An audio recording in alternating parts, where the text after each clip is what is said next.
मालदीव न देखा तो दुनिया में कुछ भी न देखा। खूबसूरत साहिल पर आसमान देखकर लगता है कि समंदर ने सियाह चादर ओढ़ रखी हो। दुनिया की गहमा गहमी से दूर सुकून ऐसा कि दिल करे हमेशा के लिए यहाँ मस्कन बना लिया जाए। कराची में बारिशों और हसीन मौसम को एंजॉय करना जितना मुश्किल है, मालदीव में उतना ही आसान।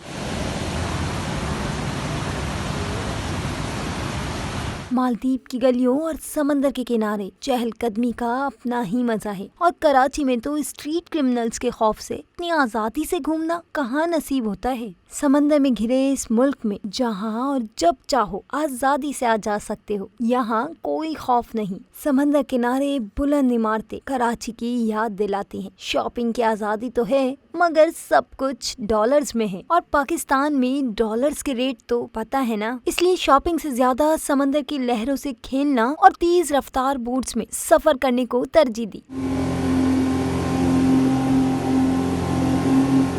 7 दिन समंदर के जजीरों में यूं गुजरे कि कुछ पता ही न चला। अब वापसी का सफर शुरू, मगर मालदीव की हसीन यादें, नीला समंदर और इस पर कभी गहरे स्याह और कभी सफेद तो कभी आसमान नीला नजर आया। ये नज़ारे हमेशा हमारी यादों में बसे रहेंगे। मालदीव का सफर कैसा लगा ये जरूर बताइएगा। चैनल को लाइक, सब्सक्राइब और कमेंट करना मत भूलिएगा। सोनिया खान, मालदीव।